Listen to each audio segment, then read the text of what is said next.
Olá pessoal, bom dia. Hoje temos mais uma aula de musculação, tá, para alunos de Educação Física da UniCBE. E gostaria de novamente parabenizar aqueles alunos que maciçamente, a grande maioria dos alunos estão participando das aulas, estão enviando as atividades prontas. E espero que as aulas estejam contribuindo para a formação real de vocês como profissionais. E aqueles que puderem extrair ao máximo as coisas que a gente vê durante a aula, eu acho que você tem praticamente certeza que será bem sucedido se escolher a carreira nos salões de musculação aí. Ok, gente? Então, nossa aula é a aula de número 9. É a aula de número 9. Nós vamos hoje focar em treinamento resistido e coluna, tá? Ao passo que nós já encerramos as outras variáveis do treinamento. Então, a gente vai falar sobre treinamento de força e coluna. Treinamento resistido e coluna, tá? Bom, antes de falar de coluna, o que a gente viu na aula anterior? Na aula anterior, nós vimos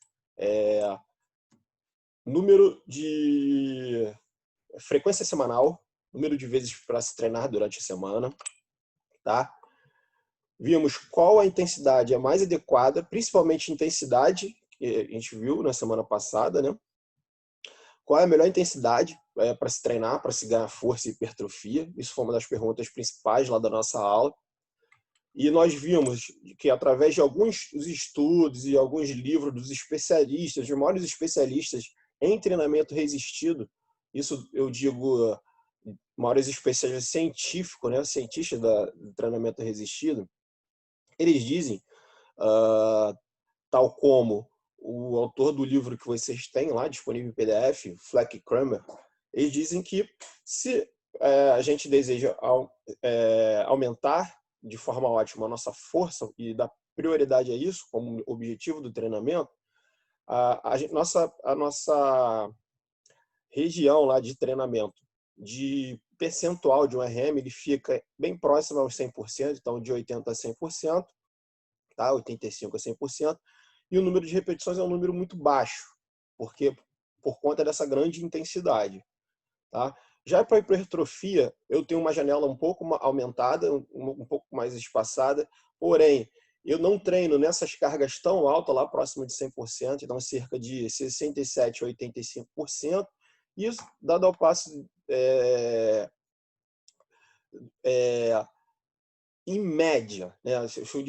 Eu diria que se for uma intensidade para gerar ótimos ganhos de hipertrofia, mas a gente sabe que no treinamento você tem variações do treinamento, você tem ciclos que você pode alterar seu treinamento, modificar seu treinamento para você conseguir continuar ganhando lá seus níveis de força e hipertrofia que são desejados em cada programa, tá? Bom, e por que então essas intensidades elas são explicadas para otimizar cada caso desse aí, ou força ou hipertrofia?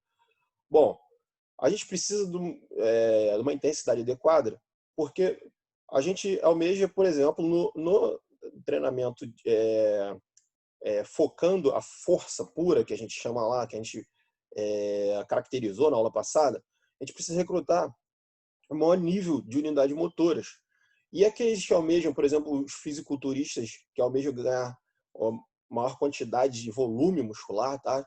De massa muscular, a gente precisa também recrutar e solicitar o maior número de fibras musculares. E principalmente no caso da força dos atletas lá basistas, eles precisam recrutar o maior número de unidades motoras, mas principalmente aquelas unidades motoras de alto limiar, né? Que são as de tipo 2, as tipo 2A, 2B. Então, vamos lá. Bom, então eu passo que quanto maior a carga que a gente usa no treinamento, maior é a solicitação das unidades motoras, tá? Da quantidade de unidades motoras. Então, quanto maior é a força, aqui, ó, dado no eixo Y, maior é o nível de solicitação de unidades motoras. Se eu falo em unidades motoras, e a gente sabe que unidade motora é o neurônio motor e a fibra muscular que ela inerva, então se eu recruto maiores quantidades de unidade motora, eu recruto maior quantidade de músculo, tá? Então, eu faço uma associação aqui praticamente direta, né? Uma correlação praticamente direta aqui entre o recrutamento de unidades motoras e de músculo, tá? Bom, e aqui eu preciso também recrutar as minhas fibras musculares. Então, principalmente quando eu tenho comparando um percentual de RM maior com os menores, eu tenho maiores solicitações desses tipos de fibra de alto limiar. Isso que essas fibras aqui, no caso do fisiculturista, ele almeja recrutar o maior número de fibras musculares. Ele quer hipertrofiar todo tipo de fibra muscular, tá? A fibra tipo 1 também hipertrofia, gente. Porém, lá no caso do atleta de força, ele almeja recrutar unidades motoras de alto limiar, tá? De alto nível. Então, quanto maiores as intensidades, maiores os níveis de recrutamento de fibras musculares, né, e unidade motora de alto limiar. Bom, em que velocidade executar os exercícios? Foi uma outra pergunta que é clássica, né? Que velocidade, professor, eu devo executar o meu exercício de força lá? Bom, a gente sabe que, dependendo da carga, a gente pode trabalhar com uma velocidade intencional, mais rápido, mais lento.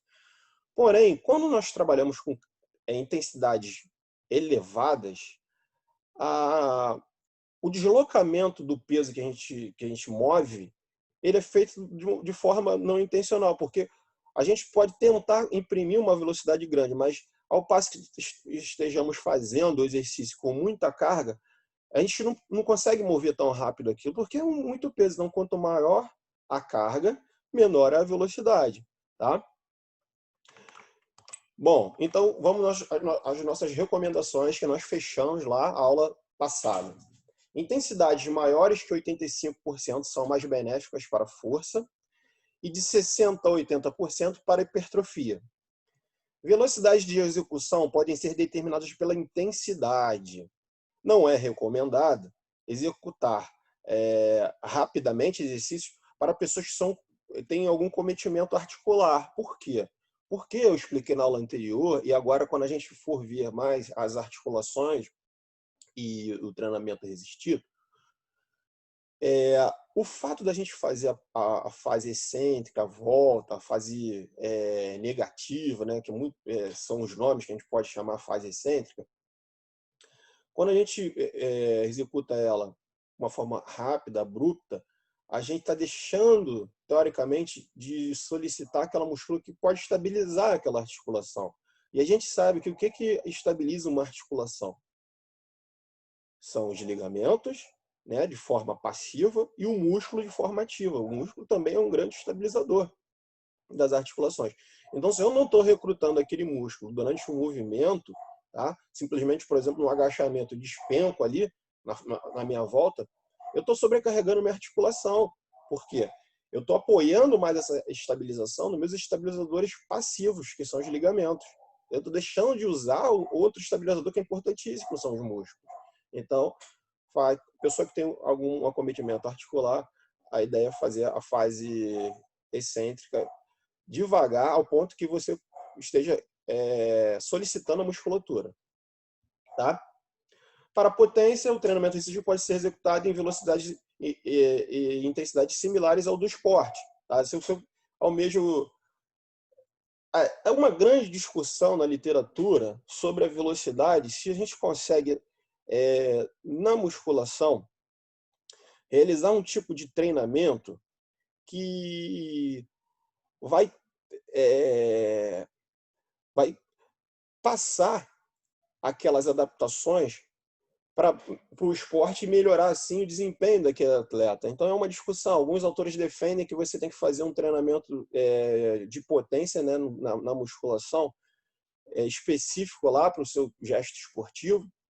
E outros dizem que você precisa fazer a musculação para vários esportes, né, com quase todos os tipos de esporte, para fortalecer a musculação, para aumento de força, manutenção de massa muscular, enfim, há uma grande discussão. Então, se for feito um treinamento com grandes velocidades, por exemplo, um tenista lá precisa golpear com a raquete a bola com uma alta velocidade e essa intensidade, no caso a força, ela não é tão grande. A raquete é leve e a bola também. Não precisa, ele desempenha uma velocidade, logicamente, uma potência grande, mas o componente força não é tão solicitado. Por exemplo, já um levantador olímpico, ele precisa de potência para jogar a barra acima da cabeça, mas a intensidade ela não é tão baixa quanto um outro esportista que está golpeando a raquete de tênis. Então, ambos atletas precisam de potência, tá? Gera potência para melhorar o desempenho ou para realizar o gesto esportivo, porém com intensidade diferente. Isso tem que ser considerado na hora de realizar o treinamento, tá? Bom, não na aula de hoje, a gente vai falar sobre coluna vertebral, gente. É muito importante. Assim, a gente vai abordar as principais articulações e seus acometimentos, que é coluna, joelho e ombro, nas nossas aulas de musculação. Professor, e as outras articulações? Olha, as outras articulações não dá tempo da gente abordar no semestre específico de musculação.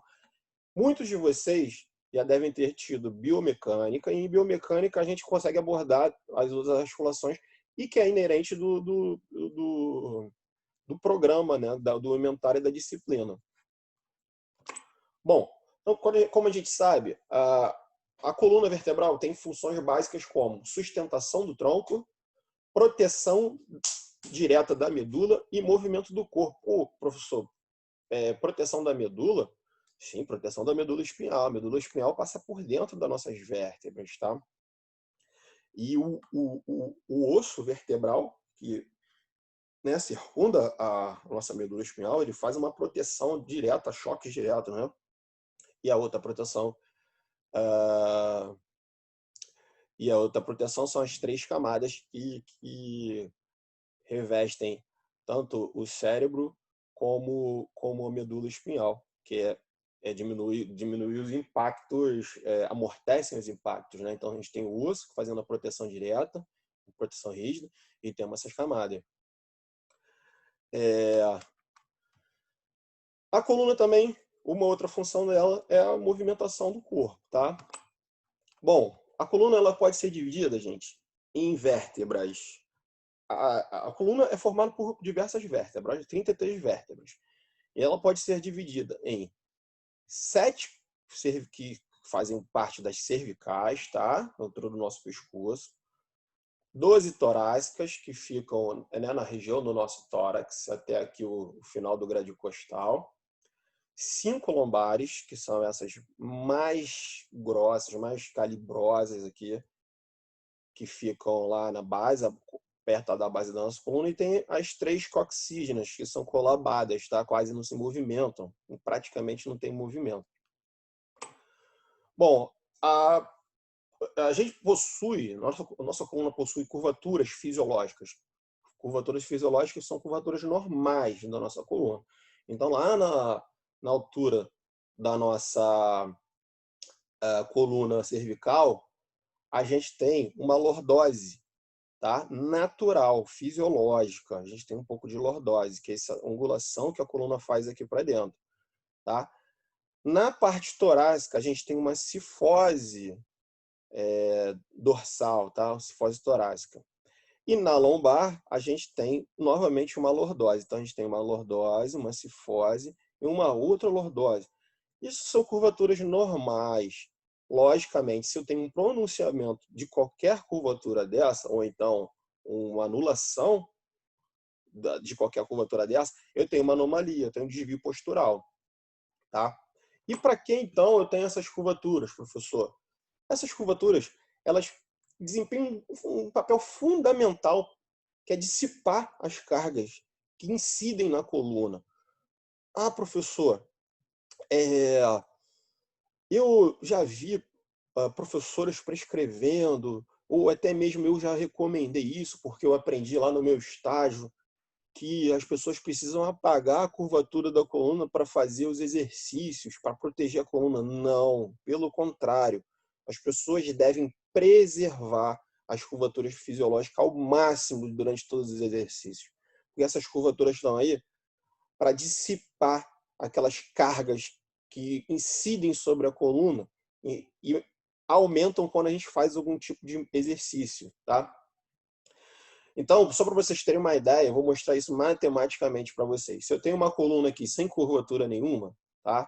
E eu tenho um cálculo aqui, um cálculo de resistência de compressão, e essa constante aqui, ó, R é igual a N ao quadrado mais 1, sendo R de resistência, tá? E N o número de curvaturas. Então, se eu tenho uma coluna lá na perspectiva cervical, torácica e lombar sem nenhuma curvatura, curvatura apagada, eu tenho um R de 1. Então, eu não tenho nenhuma curvatura, 0 ao quadrado é 0, mais 1, então tem resistência 1. A partir do momento que eu tenho as curvaturas, tá? Por exemplo, se a curvatura lombar, meu R já vai para 2, e todas as outras curvaturas, eu tenho um R de 10. Então, minha resistência à compressão é muito maior que se eu anular as minhas curvaturas. Então, preservem a curvatura fisiológica da coluna nos exercícios ao máximo, ok? Bom, desvio posturais, como eu tinha dito. A gente tem curvaturas fisiológicas, as curvaturas naturais, porém, se eu acentuo, tá? Se eu pronuncio mais essa curvatura fisiológica, eu tenho um desvio postural. Por exemplo, no caso da lordose, hiperlordose lombar. Então, quando eu tenho esse agravamento da curvatura, essa curvatura ela fica mais aguda, eu tenho uma lordose, uma hiperlordose lombar. Quando eu tenho um desvio lateral, quando olho a pessoa posteriormente, tá? E eu vejo um desvio lateral da coluna, que não é para ter, isso não é fisiológico, eu tenho uma escoliose. Se eu novamente olho a pessoa de lado, tá?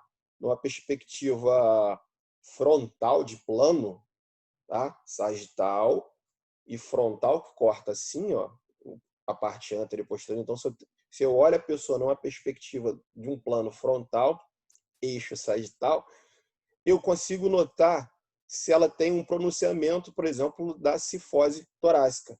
Então, eu digo que se ela tem um pronunciamento dessa curvatura, ela tem uma hipercifose. Professor, e o que acontece quando tem esses desvios? Bom, se for um pronunciamento ou uma anulação desses desvios fisiológicos, a gente tem uma coluna que não vai dissipar de forma adequada essas cargas que incidem nela. Então, isso pode ser trabalhado, ok? Vou dar um stop aqui para aprontar para o outro vídeo.